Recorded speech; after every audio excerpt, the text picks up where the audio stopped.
Hello, and welcome to another sun-soaked and trail-dusted edition of the Busted Knees and Pretty Trees podcast. I'm your inflammation-afflicted host, Travis White. We appreciate you coming along.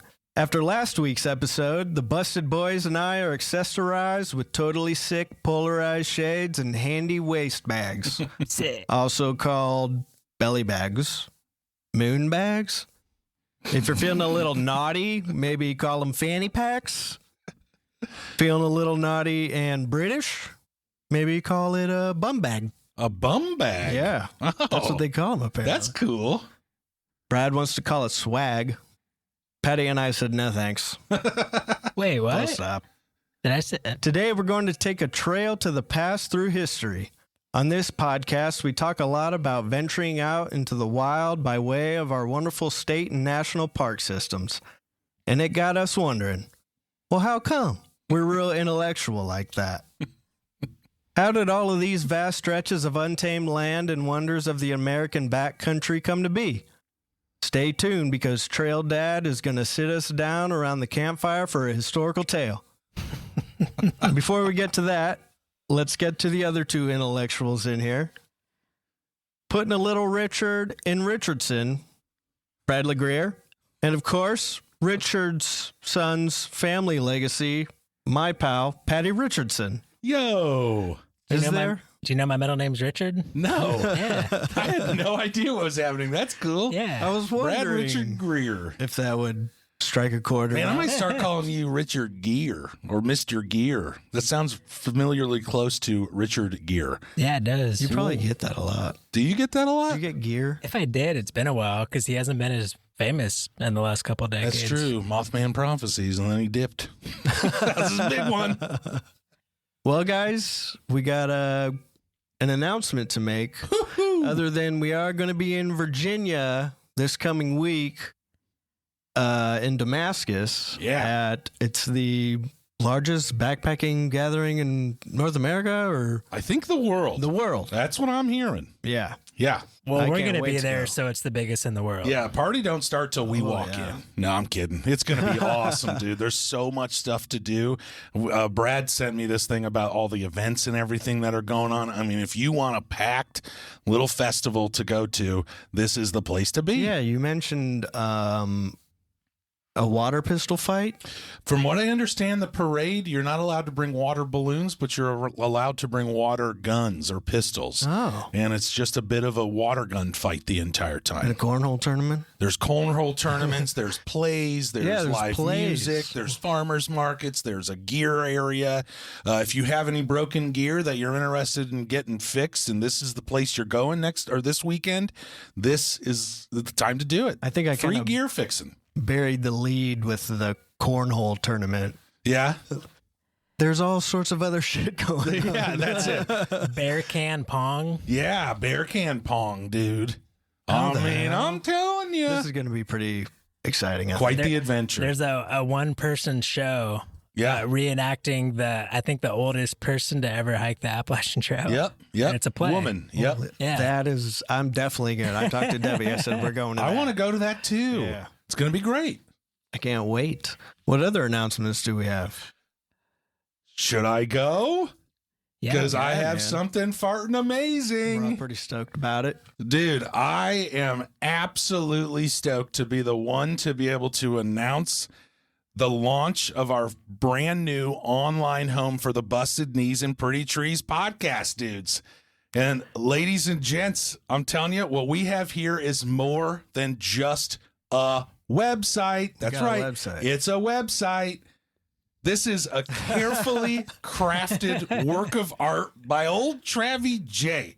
Furthermore, it is your metaphorical backcountry permit to everything that we are. I am psyched. Are you missing early episodes? Well, you can go to our website for some archived episodes. Are you curious about us or the guests that we've had on the podcast? Well, you can get to know us more and our guests with our in-depth bios that'll be available. Are you interested in the gear that we're carrying? We have detailed gear lists that you can check out, some of the gear that we're taking on some of our trails or some of our adventures. Are you looking to rep the show and support the podcast that you love, the Busted Knees and Pretty Trees? Our exclusive merch shop will be available on our website where you can buy gear, support us, and then look fucking great. We already bought it for ourselves. We couldn't wait. That's right. Well, isn't it going to be a link to our merch shop? The link to the merch shop. Yes, sir. There is a signpost. Yes, there is a signpost. That'll let you know where to go. Do you love behind the scenes content? Because we're going to have photos, stories, and extras that you will not be able to find anywhere else. So whether you're a longtime listener or just discovering us, this is your go-to spot for everything Busted Knees and Pretty Trees. Visit us at bustedpretty.com today. Yeah, that's a cool website name, Dude, too. I am unbelievably psyched. Bustedpretty.com. Yeah, how do we get that? We had to buy that? Some random ass Buy it off some guy? Yeah. words we put together. Dude, super psyched about it. I'm psyched to be able to be the first one to announce it. I think you probably noticed how excited I am about that. Yeah, I am This too. is something long time coming. There's a lot of work put into it. You've done masterfully. You've done masterfully. I know you don't want the credit. You want the credit to be divvied up amongst us three, but you get the credit. I already got the reward in creating it. Oh, that's nice. That's nice. Boy. Yeah. That sounded really pretentious. We're gonna put that quote on the bottom of the page. Yeah. That's very attractive. Somebody quoting themselves. Yeah. Cool. Yeah, I'm excited. It's been fun seeing it grow and come to the final stages. Oh, I think it's going to be wonderful for our listeners, wonderful for us to be able to engage with those listeners. It's just going to be sweet, man. It's another growth step. We get to celebrate it by partying in Damascus, Virginia That's next right. weekend. That's right. All right, it's time for news. This is not good for Brad because the News Panther brought the stories to us instead of him. Well, that He says he rascally passes them on. newspaper. Yeah, he brought them to me first. I said, yeah, they're good enough for them. Agree to disagree. I don't know what that's supposed to mean. Well, no, they're like up to the par. You can go give those to Travy and Yeah. Travis and Patty. You got me calling him Travy now. Yeah, I like the nickname. I'm a nickname guy, old Brad Gear. You messed it up. Richard Gear. Oh, shit. That's like the first time your name is ever called in class. Yeah, that's Is that Brad Gear? I'm named after my grandpa, my mom's dad, maternal Yeah. grandpa. He went by Dick his whole life. Huh. He was one of those like awesome dudes. He could fix anything, build anything. He built a whole addition to his house by himself, basically. That's how you do it. And, like, And a friend group of Bradleys still calls him Brad Dick Greer Yeah. to his face. I would too. But we must move on. Okay. The News Panther brought us the stories. Yeah. So Patrick and I have one story each, and I think they're both very good. Patrick, you want to start us off with the news this week? No. Yes. I will start. I will start. My news story is yet again a little less of a news story, more of a highlight for a documentary that came out as of Thursday. So we're recording on Friday. So yesterday, this documentary came out. and you can say it in itself is basically the doc's kind of like a news story. Like That's true. This is what's going. That's true. You'll get into it. David Also- Attenborough. Yeah, David Attenborough. Also, his birthday, 99th birthday, was yesterday as well. So the day of release was also his 99th birthday. That's incredible. So Legend. Yeah, He's still legend. doing it? Still doing it. narrating? Well, hypothetically, this might be his last one. The word is out that this is his last one. I'll get into it a little Yeah, bit. Okay. sad All now. right. So he just launched a feature-length film in what some are saying is the most important film of his lifetime, which is pretty damn substantial because his lifetime has been, as we discussed, 99 years. So just to give you an idea of the lifetime that we are speaking about, Sir David, in a quote, says that he remembers the first time that he went scuba diving in the Great Barrier Reef way back in 1957. Wow. So this is the span that we're talking about of him actually starting to become an activist, starting to understand and appreciate the nature of the world around us, including the marine life. I can only imagine what scuba diving was like in the 50s. Like what kind of equipment they had. There's a photo, I think a photo of him scuba diving in 1957. Oh, I didn't put it on the notes, but It wasn't like one of those Helmets. vintage diving helmets. no, it didn't Where look you had a anything like tube. that. Yeah, it was attached to a boat up top, funneling oxygen in. no, it's awesome. So the movie is titled Oceans. And I just want to say that it is actually a bit different than what we all expect a David Attenborough movie to be in terms of, beautiful, awe-inspiring landscapes or new ways of thinking about the nature around us, or even like different hunting or mating patterns in animal species. This is a quote by David. Sir David. Yes. So there's a quote by Sir David that says, after almost 100 years on this planet, he now understands the most important place on Earth is not on land, but at sea. The ocean is the planet's support system and humanity's greatest ally against climate catastrophe, and we are absolutely terrible stewards of this ally. The movie explores different negative impacts that we are having on the ocean and the marine life that dwell within. Some of the highlights, if you will, of this human impact are things like overfishing and industrial fishing techniques like bottom trawling. So up at the top, I have 2 photos of the bottom trawling, and just like you can see where the sea turtle's caught, where it just gets trapped around this reef, and these ships aren't going to take the time to send divers down to undo whatever wildlife that's, trapped in there, You'll or never the be able reefs to that pick it's all around. that That's stuff right. up. It's absolutely detrimental. Yeah, it's like we're looking at It's a a picture net. of an abandoned net, Yeah. like at the bottom of it's the a ocean. fishing Yeah, net, just that's right. covering everything. Are you guys familiar with bottom trawling at all? Yeah, Are you familiar? Do they just drop the net and Yep. like They just Skim the bottom? trawl for miles and miles and miles, just skimming the bottom of these oceans. Whatever they pick up, that's what they're going to take to market, right? So then the third photo that I have up here, which I'll also post, is coral reef bleaching. Brad, can you scroll down a little bit so Travy J can see? So there's the impact of bleaching. You have the living coral. You can see all the marine life, the vibrancy of it, and then the bleaching is where it turns white. it looks like bones. It just looks like bones. It's what's left over. isn't a lot of the bleaching caused, or it's like some of it is when you wear sunscreen in the water? Doesn't that contribute to bleaching? Yeah, there's actually quite a bit that goes into what the causation of the bleaching is.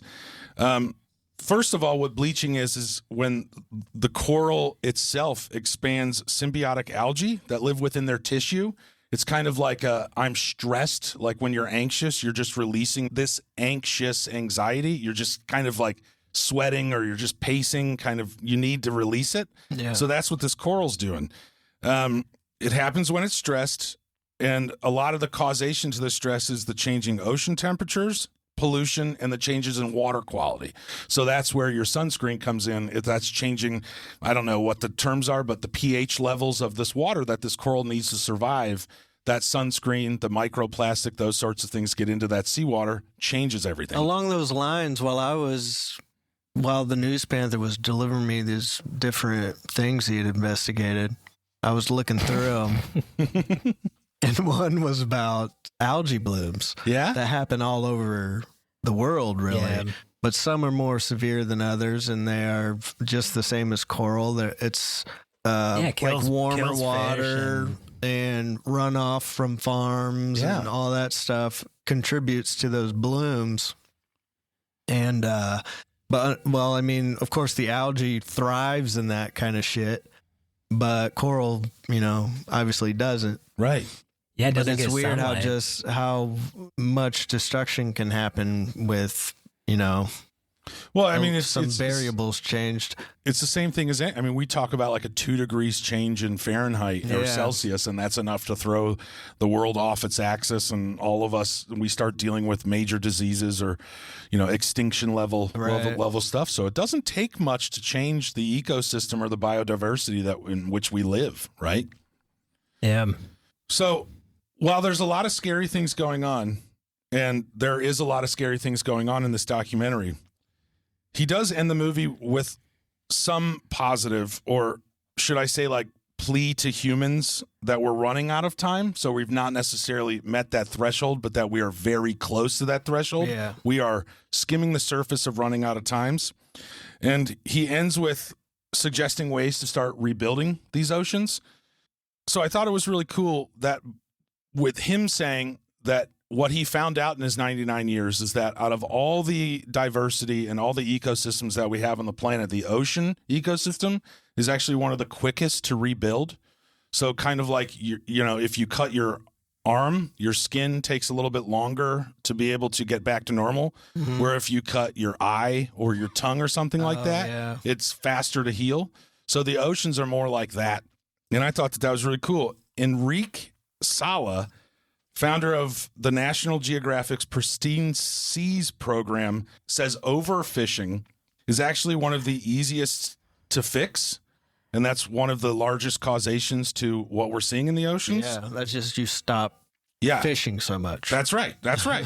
That's And he says that, in fact, we have seen fishing stop one day, and then the next day, more fish come back into that area or less fish die. yeah. And then The biodiversity increases. that's right. And then so fast as the following day after the fish don't die, the coral reefs in the oceans immediately start to rebuild themselves. Mm-hmm. So that's fast. So that Yeah. to me is like, although we're at that threshold, like there's an easy opportunity for us to start regaining one of our greatest allies of this planet, right? Yes, the way you put it, very interesting. Like the way you're, like the skin in your mouth heals faster. Than, Yeah. Well, that was what kept coming to my mind when Yeah. I'm hearing just how fast. I mean, David Attenborough said, you know, after his 99 years of studying wilderness and life and marine life and all these things, like that was one of the biggest things that he picked up was just how fast that it can rebuild. So we haven't, like, although we're that close to this threshold of one of our greatest allies in marine life in our oceans being destroyed, we can turn that around like so fucking fast. And I think that that's pretty darn cool. And to go further into how important that it is that David Attenborough signed on to this documentary and made this documentary and used his own impact, is Enrique Sala had another comment where he says that we are draining the life out of our oceans, but if we protect at least a third of the oceans, we can bring it back to life now. I've been saying it for years. Scientists have been saying it for years, but now that Attenborough says it, people are going to listen. So that's pretty crazy.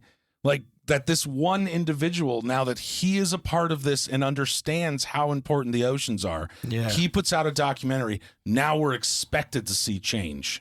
And I mean, I mean, if there's anybody that you want fighting for our oceans or any part of our earth, this guy Yeah. seems to be it. Well, You yeah, know, David Attenborough. Sir David Attenborough is definitely like the voice. He's of like the Carl Sagan nature of now. nature and Yeah, wildlife. that's right. That's right. Exactly. And boy, does he deserve it. Throughout the researching this story, there's just so many unbelievable quotes by this guy that I didn't write down, and I'm not gonna quote now. Like everything he says on, the documentaries, I'm just like, he said Blown that away. beautifully. Yeah, beautifully. Plus his voice, he's got that British thing yeah. going on. It's like, geez Louise, I've dude, seen he's half so of good. every episode.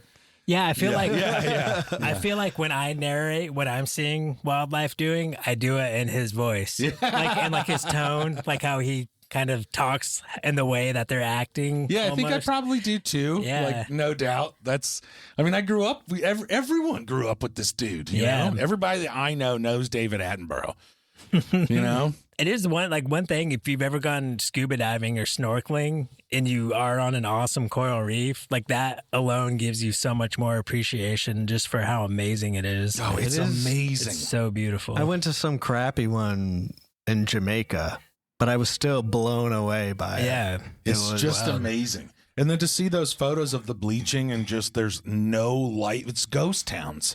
Like everything's moved out. There's zero life left. It looks just creepy stinks, as dude. hell. It's just Yeah, these bony tendrils just covering Yeah. everything. Yeah. And hasn't there been points where the Great Barrier Reef was basically on like the verge of collapse? And then revitalized. Yeah. That's right. yeah. That's right. A third of the oceans. I have heard This- a lot less about the Great Barrier Reef lately. Yeah.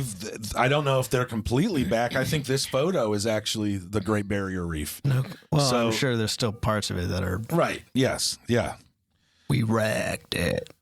So I definitely recommend, now that this documentary is out, I definitely recommend, one, that everybody go watch this, and two, everybody learn those lessons. I am not generally one that wants to like discredit individuals that have spent a lifetime learning and experiencing what they're now promoting. Like, I want to garner that information. I want to understand that, whether or not it be parents or David Attenborough or something. So in closing, I just wanted to point out a few things that we as individuals can do that aren't that hard, that scientists and biologists and marine biologists that are pointing out that we can do from our own houses, or while we're out shopping, spending some money, or even while we're on the water, that what we could do to help save that environment, that ecosystem. So what scientists are saying is that while you're at home, there's three main ways that you can help the oceans, and that is to conserve water. Don't let your sink run. Don't stand in the shower for 45 minutes because it feels good. Those types of things. Number two is we can reduce pollutants. So I think a lot of what goes on, I mean, we live in Fort Wayne, and the Wabash River, I believe, is one of the most polluted rivers in the country. And when you think of that, you think trash, you think other things. But in fact, what it is farm runoff. And like you fertilizing your grass That's right. at your house. That's right. Stuff like that. All of those things that are cosmetic, they're made to make your grass look great, and so you can tell all your friends and do all those things. But in fact, it's terrible for the environment around you. Yeah. You'll see less insects, you'll see less birds, and all of those things Just are part of a thriving chemicals ecosystem. everywhere. That's right. You're There's just a doing it everywhere. there's a reason why your dog's not supposed to go on the grass for a couple of days. Yeah, that's right. After you spray it. That's right. Lord, yeah, I know. My dog, I sprayed. That's right. Hermes went out, came back in, Yeah. diarrhea for like 2 days. That's right, dude. It happens. It was bad. So number three thing is just reducing waste. Jesus. Okay? I imagine it's bad. So number three thing is reducing your waste.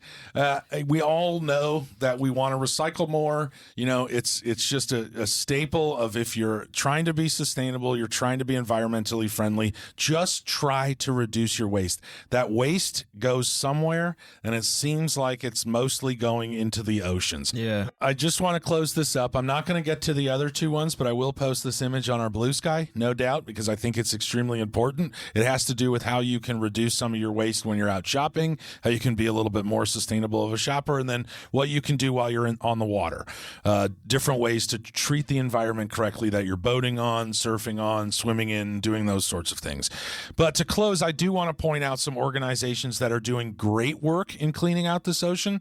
So if you want to do a little bit more than reduce your waste, if you want to do a little bit more than not use a chemical on your lawn, maybe you might look into some of these websites or some of these nonprofits or organizations that are trying to clean up our oceans, and maybe donate some cash or maybe volunteer some time. So just quickly, Oceana is one. Ocean Conservancy is another one. Ocean Cleanup, Project Aware, and the Surfrider Foundation. And I think something to add on to that is just, I mean, we are going to make trash. How about you put it in a fucking trash can? Yeah. Do not throw it out. That irritates the hell out of me. Yeah. But I think that story is going to piggyback well on mine, or is mine piggybacking You're on yours? I think Piggybacking yours off going to of his. piggyback. Yeah. I'm piggybacking. Yep. And size wise, that would make the most sense as well. That also in would. real life. But it's kind of along the lines of just kind of trying to make the parts of the earth that we've screwed up a little bit better. So when I was first going through, my story off the bat was going to be about squid mating patterns. Hell yeah. But then I said, you know what? We're the busted knees and pretty trees. Let's talk about trees. Nice. So let me give you a little. Is it about tree mating patterns? No. Okay. That would be interesting. Maybe the next story. Okay. But so here in the Midwest, it's kind of a story going on here. I'll give you a little background. In Detroit's Pulltown East neighborhood, do you know where that is? I do. Where is that? It is East neighborhood. Okay. East of downtown, I would assume. A unique urban forestry initiative is underway to plant giant sequoia trees, typically native to California's Sierra Nevada to combat environmental challenges and revitalize blighted areas, led by nonprofits Arboretum Detroit and Archangel Ancient Tree Archive. The project began in 2020 through 2021. How did it begin in 2 years? I guess that might be respectively. Wait, say it again. It said the project began in 2020-2021. Oh. I don't know. With 20 sequoia saplings planted on private property and vacant lots. Since then, around 100 to 200 saplings have been planted, with plans for a 200-tree grove on donated land. Dude, I just need to pause here for a second. Sequoias in Detroit. Holy shit, that is awesome.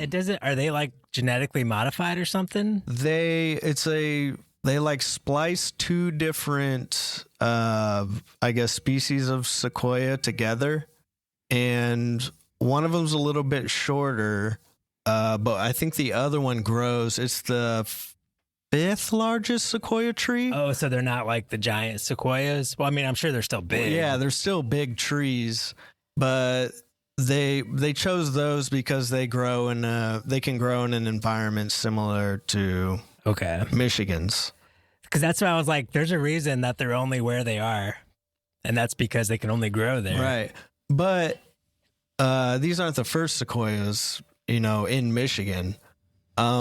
So they've known for a while that you can grow sequoias there. And so because that neighborhood in Detroit is just, abandoned. It's like the stereotypical, I guess, kind of post-apocalyptic scene of a neighborhood in Detroit after the collapse. Anything east of Detroit, and I'm sorry, my fellow Detroiters, but anything east of Detroit, it looks like fucking Mordor. Yeah, just abandon everything and burn out buildings. I think my cousin is a biologist up there, and I believe, or something along those lines, and he was saying that one time we went on a tour through there, and it is like it's one household for every like 6 square miles. Yeah. I mean, it's just decrepit. Yeah, I remember them talking about they were putting those lots up for sale, and it didn't matter how low they went. Like nobody was interested. No, it's just covered in soot. Like it's the Ford steel mills are all down there. So it's just black and gray, and then fire shooting out of these posts or whatever. Yeah. And I'm telling you, it looks like fucking Mordor. Is that where the movie Barbarian took place? Was that Eastern Detroit? Barbarian? Man, I bet it was. It was like a horror movie. Yeah, it was with Justin Long. Yeah. I bet it was. I'm not Italian. I can't remember exactly What where about that 8 was. Mile? Where was that? So 8 Miles, I think it's further south. Like 8 Miles, a long ass road. You could be almost way outside of like on 69 driving north, and 8 Mile might be out there. Oh, you know what I mean? My mom grew up on 8 Mile. So there's a lot of folks on 8 Mile. I don't know. I also might not be right with that quote either. I'm sure all my family's going to lay into me. But dude, that's insanely awesome. Yeah, so because those neighborhoods and those areas where there used to be businesses and stuff are just kind of abandoned, and there's all these lots coming open. They started an initiative to plant sequoia trees there because, for one, it'll help sort of purify the air. It'll provide shade, so it lowers the temperature of the neighborhood.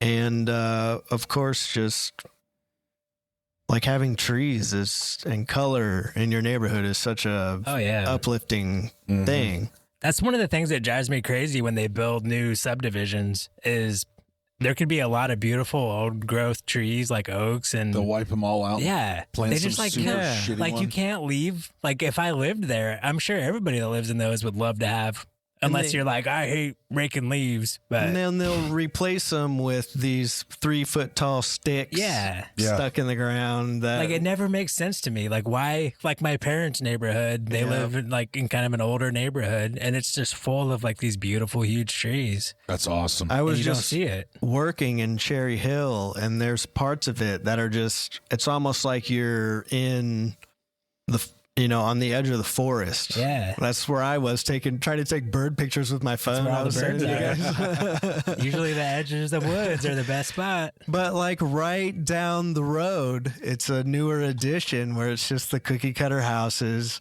no freaking trees, and it just looks. It's so it doesn't make any sense. Yeah. Maybe it's just so they can put them closer together. I'm assuming because the roots. Just a quick comment on Detroit, because I have a lot of roots in Detroit. Love the fucking city. And for the last, we've been going there my whole life. And I just got to give it to Detroit and the blue collar mentality that these dudes have of the pick them up by the bootstraps and just keep on moving. Because that city's been through the ringer, dude. From mayors selling them down the river to just, the Ford plants being, or not Ford plants, but whatever the plants, or the 72 riots, all that stuff. My mom would tell me stories of them being like downtown at the farmers markets, and they would play, and that changed dramatically in the 70s and 80s, and it became a town that even now when I say I'm going to Detroit, some people are like, ooh, be careful. And you hear stories about this all the time, and what I think is awesome about your story is that it's a lot of the grassroots and the nonprofits that are doing this, because it's individuals in that community saying that my community deserves this and wants this. So if they're not going to do it, if the mayor's going to sell us out down the river, then we're going to do it ourselves. And you hear about all the time. I think Anthony Bourdain had an episode with some of the restaurants that are opening up down there. There's a lot of those parking lots are being turned into little farms or little gardens to feed the community. It's just a really neat story. That's super cool, dude. Yeah. And they were talking about how they're going to make sure that these, trees are maintained and all that stuff. And so they put together a program where they bring kids in and teach them about the trees and all that stuff, because these trees are going to 2,000 to 3,000 years or something like that. There's a popular Leopold or Muir saying about like planting a tree today for the generation tomorrow. Yeah. Like there's some famous, the saying's way more elegant than what I just said. That was pretty good though, Brad. It's something like that. Like I don't plant trees for me. I plant trees for the future generation. Right. Never stop planting trees. Yeah. Once one falls down, it's kind of especially if it was a big tree in your yard that provided all that shade for you. Yeah. Like your kids used to climb it when they were young. Like that tree's always been there. And then when it falls down, there's this big hole in the sky. Yeah. And it's a very weird feeling to not have that tree anymore. All right. So we know where they are. I want to talk a little bit about how they got there. About 650 trees, including 80 other species, have been planted since that organization Arboretum Detroit, since their inception 6 years ago. About 100 sequoias were planted around Earth Day this year. Oh, just that day alone. Yeah. Dang. How big are they when they plant them? 24 inches tall, and they're donated by Archangel Ancient Tree Archive, which they use genetic material from ancient sequoias to create ones that are more resilient in the Midwest or in different environments. I wonder how much that would be. Yeah. I did not look up the price. Do you know at all like I know they're doing it in parking lots. I assume that one, that's because it's just a shit parking lot.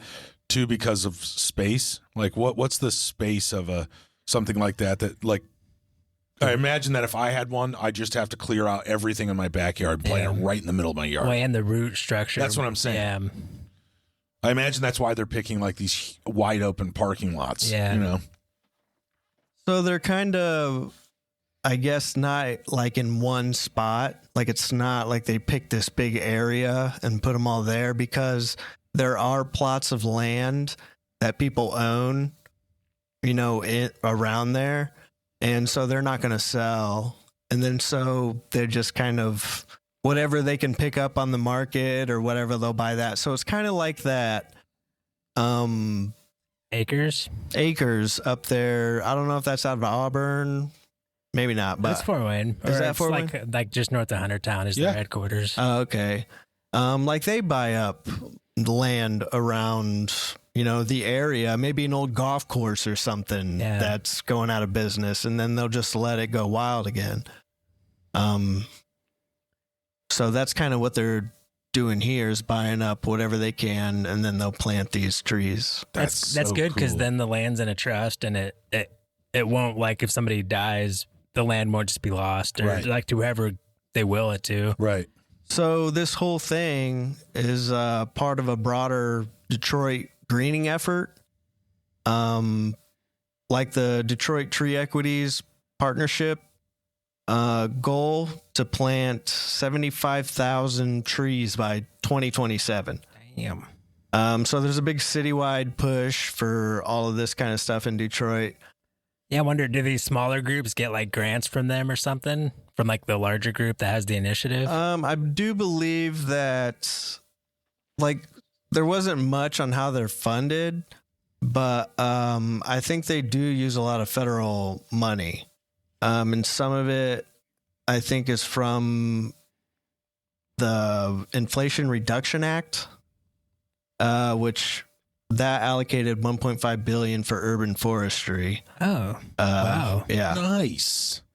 So, yeah, I think that's pretty cool that Detroit was the jewel of the Midwest, back when those cars were churning out up there.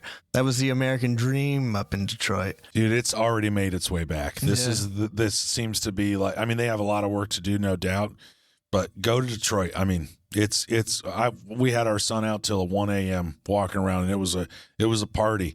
I'm telling you, there's like this. Don't be scared of Detroit. No, there's this like blue collar mentality there that I always allude to when I'm talking about Detroit. It's like, it's that community picks themselves up. They're used to being left behind in terms of the greatest cities in America and things like that. It's such a community driven thing. When you look at the sports teams, it's owned by people from that community, or old sports or athletes. The Ford family. The Ford family. Yeah. I mean, it's Detroit versus everybody. That's how it is. That's what I was going to bring up too. Like, they have 3 major professional sports teams. Yeah. Like, with a huge tenured history. And every concert, like every tour goes through Detroit. I'm telling you, it's an amazing city. That totally makes sense, because when you lose the support of your companies, you lose the support of your government, and things go to shit. The only thing you have is each other. So, yeah, Detroit's one of those cities it's awesome. Tight knit. And there's some casinos, go put some money on, what's the green? Roulette? Yeah. Is it green 1 or green? It's a number too, right? I am the world's Red and black. worst gambler. But like, there's one green thing, and if you hit that, it's like jackpot. Yeah, real ballsy. Real ballsy. Even with like $1. Yep. Yeah. Oh, that was it, dude. I was all that anxious feeling that I had is gone. It's gone now. I feel so glad amazing that we can just pass the torch right back over to Brad. Like, here you go, Bubs. Now we're done. Yeah, speaking of that. and now I'm used to it, so it's just like, all right, and now I can finally start working. Hey, that was interesting. I am so proud of Detroit, and I'm so proud of David Attenborough, Sir David Attenborough. Yeah, you said that documentary is out today. Yeah, as of yesterday, as far as I understand it. Nice. Yeah, I think we did a pretty good job, Patrick. Brother, we always do a Yeah, good job. good job, guys. Good job, News Panther. You ready, B-Rad? I'm always ready. We've got a history lesson from Brad Dad. Yeah, so we talk about national parks all the time. We thought it'd be a good idea that we go into what are national parks, why were they created, how were they created, what's special about them. Yeah, for real. So Why are they here? Yeah. So I prepared just, a little report to go over, found some fun facts that I know Travis will enjoy one of them. Ooh, I'm going to enjoy a fact. It hits home for him for sure. My belly, I got butterflies. Ooh. All right, so let's start with why were national parks created. We all heard the story of Teddy Roosevelt and John Muir going on a camping trip in Yosemite, and John Muir convincing Teddy, we need national parks. That is the greatest national park story ever told. But that actually came a few decades beyond, like after national parks were first established. Mm-hmm. And so the actual beginning, I thought this was super cool. You know, the westward expansion was happening. So with that, you had artists going out west, painters, authors, poets, and they were like just getting super frustrated because they could not adequately capture the beauty of the West. Oh, I get that. And they would try and try. And I wonder if it's just the vastness of it. Because I feel like a lot of other places are more confined in what is in front of you. I totally vibe with that because I have 21st century technology, and I'll come home and show my wife these photos. She'll be like, neat. And I was like, no, dude, we were standing eye to eye with the Tetons, gosh darn it. Yeah. Like, you can't see that 10,000 foot valley right below me. That's You know why what I we mean? go out, because a picture will never do it justice. You have to be there. In this case, it's worth 10,000 or whatever the phrase is. You know, a picture's worth 1,000 words. Yeah. It's worth 1,000 kind of mediocre words. yeah, Because being there is not. And it's is better. worth painting. It's worth riding a wagon, 1,000 miles west to get a painting. yeah. Absolutely. Yeah, I thought that was just super interesting. And this started back in like the 1930s because it was the thing where like they would say it's just they've never been anywhere where every single thing you can put your eyes on, it's just like everything's beautiful. Wow. It's just like breathtaking. So in 1932, artist George Calton, I think he was like author too, because he wrote a book about his trip in the Dakotas. And that they traced this back to like, this is the first nugget of at least like published, documented, like a book of somebody saying this. What was it called? Oh, shit. I didn't actually get the name of the book. Oh, shit. But he wrote about how the Indian civilization, the wildlife, the wilderness were all in danger of this westward expansion that was going to develop all these beautiful places. And like nobody would ever be able to see them. So he wrote in his book, unless they could be preserved by some great protecting policy of the government in a magnificent park, a nation's park, containing man and beast and all the wild and freshness of their nature's beauty. That's pretty badass. Wow. Yeah, so slowly over time, like this just started bubbling up everywhere with like, what was it, Henry David Thoreau? Yep. Like a lot of those authors back then, even if they were like stationed like out of the East, they would be taking these trips out. And that's where a lot of the early travel posters for national parks came from, were these artists like trying to paint, like, no kidding. it was like the big challenge. Who That's can paint the cool. beauty into into a painting? Man, they're still doing that today with See America posters. Yeah. And if you get on the NPS or not NPS website, I can't remember the website right now, but they leave it up to artists to do almost all the artwork that you buy from these national parks. Yeah, and I'm assuming that's the roots of it. To this day, there are still people going out there and trying to capture. You see it all the beauty time. of that, Yeah, well, when we talked about how national parks have artists in residence. Yeah, that's right. When I saw that, Oh, what an amazing! Yeah. Boy, that experience. takes it back to season 1. like I saw Great Smoky Mountain National Park, they just like named who their artist in residence is. That is And, so yeah, cool. So cool. Yeah. So slowly over time, the viewpoint just started bubbling up more and more. Some states, like California was a big one, where they just started protecting land themselves. And this was before any national parks. So like the whole Yosemite area and Sierras, they kind of made that a protected zone. But they still had problems. We'll get into a little later of like illegal logging, poaching, mining, stuff that nobody, like you weren't supposed to be by doing that. law. They made it Yeah. protected land. It Yeah. went through the government. And that was one of the things that John Muir preached to Teddy was, because at this point, Yosemite wasn't a national park, or it seemed like it kind of kept going back and forth.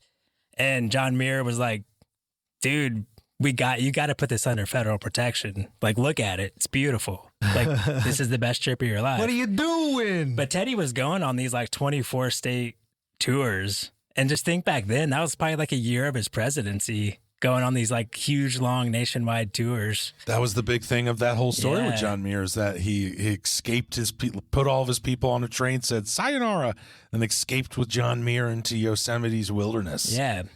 So in 1861, Congress It appointed is. Ferdinand Hayden to the head of the government's newly created Geological Survey. And what was the first thing he did? What? He said, I think I need to go on a fact-finding mission to the headwaters of the Yellowstone River. Whoa. Because we keep hearing about all these features, like strange features, geysers, hot springs, bubbling mud. So he took a team of geologists, botanists, and zoologists to try to figure out what the hell is this? These rumors can't be true. You got to take scientists with you. Yeah.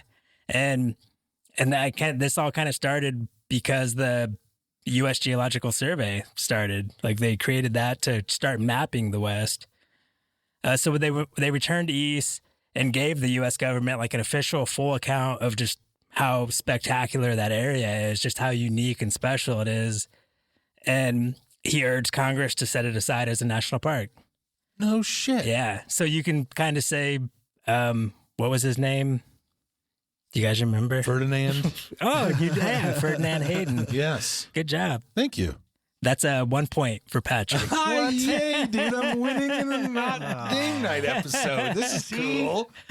Just switching the rules around. Here's the second trivia question, because I think this was a trivia question. Who was the president that signed it into law? Yellowstone as the first national park. Shoot. Grover Cleveland. Think of the time, 1862. This was like 1872. Ulysses S. Grant. Yep. Boom. Unconditional surrender grant. Dang. So the Civil War ended in what, 1968, 1969? Or 1868, 1869? Yeah. So he did this in the, I guess? Yeah. Well, because it was Lincoln was assassinated, then... Yeah. Who? Oh, Lord, dude. Oh, man. This is different. And then I think it was Grant was the next president after that. No kidding. Yeah. Was it Lincoln's vice president? Yeah. And I think he chose a vice president that was like in opposition to Lincoln to try to get those votes. So that's why like Reconstruction, a lot of people trace all the civil issues since then back to that guy. That I can't remember what his name is. That's going to drive me crazy. Yeah, he was a dick. All right, this isn't what we're talking about. Yeah. So the bill designated 2.2 million acres. I love this. I wish they would have kept this name. They designated it as public park or pleasuring ground for the benefit and enjoyment of the people. Oh. Pleasuring grounds. Bang. That's awesome. That's our new shirt. Check it out for the Yeah. merch. Pleasuring grounds. Pleasuring grounds. That's the studio for me. This is my pleasuring grounds. Nobody would go there. Yeah. Except for us three, which makes it even more pleasurable. There did. True, actually. Man. I was looking up like random laws and stuff in national parks, and there's one, I think it's in Zion. You're not allowed to give birth in this hot spring. Like there's some specific hot spring. Oh. So I imagine that was a thing at some point in time. Kind of weird. Well, that's not that weird because you water birth? have like It's the best. Like, yeah, you have hot springs in Arkansas, and that was a huge. I mean, it still is a huge. well, imagine thing. just walking up on a hot spring and you're like, oh shit. Boy, this feels I'll good. go on to the next one. Yeah, yeah. So you're giving birth. Yeah, you don't jump That's into what I that was one. thinking. Oh, touche. Might help if you're in labor. Yeah, it helps with everything. Yeah. So a second section of the bill, and maybe just as important as creating Yellowstone as a national park, gave the Secretary of the Interior the responsibility for, and this is from the bill, the preservation from injury or spoliation of all timber, mineral deposits, natural curiosities, or wonders within the park and their retention in their natural condition. Nice. Man, what I hear in that is like you can tell somebody just traveled there and then wrote this. Like, you know what I mean? Like it is straight up, this is what I just experienced. That's what you're going to protect. None of fuck this with shit it. can be touched. Yeah, exactly. None of it. And the newly formed Department of the Interior, it's your responsibility to make sure nobody touches that shit. Well, it's such magical writing too. The way they describe it is very, magical. Yeah. So you can tell Even- that they were like touched by it and then came back and wrote a bill. That was Natural nice. curiosities or wonders within the park. Yeah, because that's Great. exactly the experience they had. That's the experience I have every time And I that go covers to the a lot national of park. things. Yeah, well, that's true too. Yeah. Because anything could be wonderful. It always is. Yeah. The Beatles that are at the geysers. Yeah. Oh, They're wonderful. Wonderful. All right. The ones that can live in it and just wait for everything to drop dead. Geyser's wonderful. Yeah. Tiger beetles, right? Oh, yeah. It's something else though. Something That's tiger true. beetles. I think Patrick just got another point. Yeah. I'm just doing a little brown nose in here. You got to get on the game, dude. Grab a helmet. Then from this initial legislation, it led to creating national forest and also protection of historic sites such as like national monuments, national military parks. Like that's where all the like Civil War, a lot of the Civil War battlefields became national military parks. And then the dam kind of spilled open after that. And in 1890, Sequoia was created. In 1890, Yosemite was created. Nice. In 1899, Mount Rainier. In 1902, Crater Lake. Dang. This is when you move into a new house of furniture and you're like, keep it. Keep it. Yeah. Get rid of it. Get rid of it. Yeah. Yep. And that was like we talked about before too. Mackinac Island was actually a national park. It was it was the second national park. Really? And then eventually got rescinded. But they had this stipulation with the state that they can't do it if they can't do anything with it. And if they try to, it's going to go back to being a national park. That's the second one? Yeah. You Mackinac said? Island. Mackinac Island. Yeah, because they called it like the pleasuring, like it was like a leisure national park or something. I've never been there, but every time I hear about it, it seems still pretty leisurely. No cars. That's Michigan, right? Yeah, we drove past it. Yeah. Yeah. It's an island. Yeah. That it is. Okay, so here's some of the fun facts throughout history. I'm sure you guys have heard of the Buffalo Soldiers. Yeah. They were a U.S. Army regiment composed exclusively of African American soldiers. This is post Civil War. So they were created to serve on the frontier in the West. But they would also they fought in so many wars, like the Spanish American War, the Philippine American War, which I never heard about. They were just kind of like bouncing all around and also helping protect the West. There's a bunch of different theories of how they got their nickname, the Buffalo Soldiers. So I couldn't like pin that down to exactly where it came from, but it seems like it definitely came from a Native American group, and they just don't know which one gave them that nickname. Because that's a pretty cool nickname. Yeah, Yeah. it's iconic. What do you know the regiment that the Buffalo Soldiers are? Were they all from different states? Was it like a? I think so, because during the Civil War, the North created African American regiments. Oh, okay. And I don't know if it was just kind of like a continuation of that, but they were all based out of Leavenworth, Kansas, which is weird because now that's where the military prison is. Did they have this might be getting too deep, but did they have just a regular army back then? Yeah. Like that was their job? Yeah. Yeah, because Okay. think of like all the old Westerns and the movies. There's always like cavalry and stuff out west. Yeah. So 8 troops from the 9th Cavalry and a company from the 24th Infantry Regiment served in California's Sierra Nevada region. Okay. And so Buffalo Soldiers were in, like, it was Yosemite, Sequoia, and when Kings Canyon was created, it was first called General Grant's National Park. Oh, okay. I couldn't find a good reason why they chose Kings Canyon and why they changed it from Grant, but it was at one time they expanded it larger and they changed it to Kings Canyon, but there's still Grant's Grove where the giant sequoias are. Yep. And I believe that may have been one of the nights that John Muir and Teddy Roosevelt camped was in Grant's Grove. No shit. Yeah. Damn. That is awesome. I'm telling you, that story's epic, dude. So the Buffalo Soldiers were performing management duties and protecting the park from illegal poachers, illegal miners, illegal grazers, and, you know, like just the random hoodlums trying to steal artifacts and stuff. Yep. What does that sound like they were doing?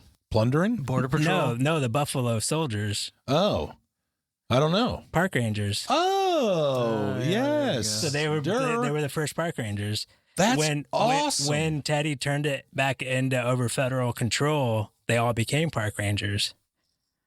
Yeah. Pretty crazy, right? That's. Yeah. I'm having the most fun tonight. Hey, go ever. protect this big piece of land and fight anybody that Yeah. tries to mess with you. Yeah. That's It's awesome. kind of crazy. So here you go, Travis. A lasting legacy of the Buffalo Soldiers as park rangers specifically is their campaign hat that they wore and they still wear today. The hats, Yeah. the Stetsons. Yeah. Those are like the Buffalo Soldier hats. Oh, no kidding. Also known as like the Smokey the Bear hat. I think it should be called the Buffalo Soldier hat. It should be called that. All due respect to Smokey. Why wouldn't you? And thank you for giving that respect. Yeah. Yeah. Those who know call it that. So Well, can I just ask really quick? Yeah. Because the reason I was asking about what regiment that they were actually in that, where is their legacy now? Are there still quote unquote Buffalo Soldiers serving in the military, or is it now the Buffalo Soldiers, like when you are a park ranger, you're in that regiment, the 7th Cavalry? it is, no, I don't think so. Okay. And I don't think there's a 24th Infantry Division anymore either, right? I'm not familiar with Yeah, I don't know. 24. But they, So maybe it is the park rangers then. They've just kind of been dissolved. Yeah. Those titles have been dissolved. Now they're park rangers. yeah. I mean, I just think that's super cool. Oh, yeah. It's super cool. Yeah, it's pretty like the whole units in the military were kind of wishy-washy. Yeah. They always They're pretty are. loosey-goosey. Really? Regiment Yeah. numbers will disappear and all Oh. this. Like just the way the military changes. Like we don't need all these infantry units anymore. So After the ones World that, War II, so they reduced the Right. size of them. Yeah. Okay. Yeah. Keep going. I'm sorry. But it does, like, it drove me crazy because I know when me and, what's the news Panther's name? Walter. Walter. When me and Walter were going, That's why you're not getting the news stories, dude. when me and Walter were going through news stories one week, I saw something about like a Buffalo Soldier at Yosemite, and it was like a guy who's like carrying on the tradition of the Buffalo Soldiers at Yosemite. But I couldn't find the story again. Kind of drove me crazy. Darn it. Some bitch. So Travis, here's what you can do with your cowboy hat, right? Okay. They created a distinctive crease in their Stetsons called the Montana Peak. And it was done when they were in the Spanish-American War and fighting in Cuba. When there was a torrential downpour, it helps like the rain funnel off their hat better. and then they specifically added like a second crease to better shed the water. And that was called the Montana Pinch. The Montana Peak and the Montana Pinch? Yeah, if you have that, like, if it's like creased again, it's the pinch. Yeah, You said this was in Cuba? that's like the distinctive like indentations in the hats Oh. and like the crease in the top. Unlike the Oh. dome part of it. Yeah, yeah, Yeah. and they wear Stetsons. They wore Stetsons. Yeah, durr. You want them to last. Yes, go Stetson. So that I thought that was super cool. I didn't know that's how like park rangers started. There's a great chance in the next few weeks I'm buying a Stetson and doing the Montana Peak and the Pinch. Hey, all you got to do is get a little steam iron, heat her up, and you can bend that way. I'm any way hiring you some want. puppy to do it, dude. Yeah, you should. I'm going flat bill You all can the way fuck it up around. big time. Flat bill all the way around and Montana Peak, Montana Pinch. Come on, brother. Yeah, so that and then I think when the National Park Service was officially created, then that was when it was like they became park rangers, and a lot of them did stick around. And I think the last one that served as a Buffalo Soldier / park ranger, it was like 2005 when he passed away. So one of them lived pretty old. Wow. No shit. Yeah. So Teddy Roosevelt did have a lot of influence. He signed some stuff into law that just like let every other president, because he doubled the amount of national parks, but it was 5 national parks. So it doesn't sound crazy impressive, but that's a lot of, like, back then there was only 5 and he doubled it for 5 more. And one of the biggest things he did was enacted the Antiquities Act in 1906. So that enabled him and all the succeeding presidents to proclaim historic landmarks or things of scientific interest to be protected under federal ownership as national monuments. Nice. So that made it to where the president can just like, yep, I don't need Congress. But I also think, and I meant to look this up and I didn't, like that's kind of what expanded the executive order power of the president. So I don't know if that is totally accurate. One of the main reasons his love for the wilderness and the backcountry and the national parks came through hunting. And like a lot of people, I think, kind of give him shit about how much he hunted. And like he would want to go hunt something that was about to go extinct. But it was like all of his hunting, like journals that he wrote in while he was hunting, just like talk about the remorse and like the loathing that he has that it's even come to this, that these animals are dying off and we just like demolished everything. That's kind of where his appreciation for conservation came from, was like he saw it with his own eyes, like how bad things were getting. And that drove him to do the man, that's a tough word for me to say. Antiquities Act. So that he officially created the U.S. Forest Service and established 100, and this was all like, I think in one's like fell swoop. He created 150 national forests, 51 bird reserves, 4 national game preserves, the 5 national parks, and 18 national monuments. Holy Moses. That is insane. Yeah. This guy went on a mission. Yeah. And his mission was to Keep it. And then that is where, like, I know FDR was like, he did a lot. So a lot of the presidents, then that was like a couple of decades later, but a lot of the presidents that followed him just used that as an example, and they just like ran wild and basically created the national park system that we have today. I wonder if it became like a trend, you know, like a selling point for a president to say, I'm going to put aside this, since, you know what I mean? Like it becomes a trendy thing that I'm going to be the next president to set aside more land.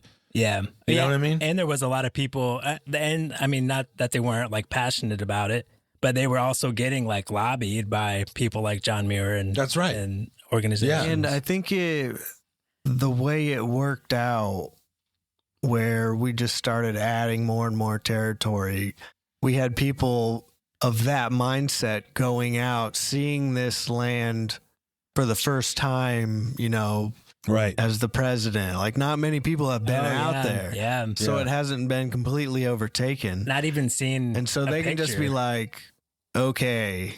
Yeah. But it's a crazy mindset to have. Instead, I mean, even back then to say that you're not looking at this and thinking mineral rights. Well, and it was probably dangerous too for the federal government to be quote unquote like overreaching. I'm sure a lot of people, because we just got away from that, you know, from England telling us what to do, and now the government's coming in and just grabbing up swaths of land, like some of the best land. Yeah, and I'd be curious as to when they name it pleasure land or whatever, that isn't a form of marketing. Yeah. To say, I know we're doing this, and I know we're going to stop you loggers or stop you, you know, steel mill or whatever it is from setting up camp here, but this is Pleasure Town. Yeah. And we're about to take everybody here. Yeah. You know what I mean? So like, we're going to sell it to you. Well, yeah. And like when Katmai was created, like the huge volcano went off, and when they went to Alaska to see exactly what happened, it was like another Yellowstone. There were geysers everywhere. There were hot springs. And the government was like, cha-ching, hell yeah, we got another Yellowstone on our hands. Make it a national park. Get people out here. And then everything, all of it disappeared. Like all the geysers, all the hot springs, it all disappeared. You know, once people can start figuring out ways to freaking exploit it. No, he means because the volcanoes. Oh. Yeah. Like the eruption. It was like a Yellowstone after that, because the volcano was such a massive eruption that they felt it in continental U.S.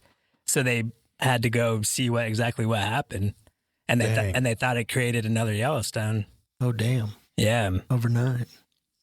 So that's basically how national parks started. That's awesome. And I think for me, what makes national parks special is, and why I like to go visit them, is because I really do love this country, and our national park systems and the beauty that's out there is iconic in the world, and it's a part of American lore, and it's, you know, a beautiful part of our country. Our country is vast and beautiful everywhere. Yeah. And it makes me proud, and I'd like to protect that. and let everybody come and see it. Well, and come look at our shit. Yeah. Yep. Well, and that's what I love too, is not look at only my furniture. like not only do they protect it and everything, they make sure that the people can recreate on it however they want to recreate. Boating, fishing, skiing, cross country skiing, backpacking, hiking, day hikes, like everything. Like you can find a park, you can do, I'm sure there's like ones you can go, a lot of them you can go mountain biking, horseback riding. Yep. Donkey. It's really the best way to just, that we harp on all the time is to get out there. Yeah. Grab a backpack, grab a backpacking pack or whatever. Get out there. Yeah. Because it's really the most freedom you have in your life, because that's all you have to worry about. Yeah. And There's something looking in at all this beauty, and there's no civilization around you. It's another experience, that's for sure. I mean, when we talk about the bill that was passed, or that the guy immediately came back and wrote, and you can just hear, I mean, everything that he says in that bill that I would want protected, he says in such this magical literary way. Yeah. In a government bill, which is generally not written that way. I bet they took an artist with them too.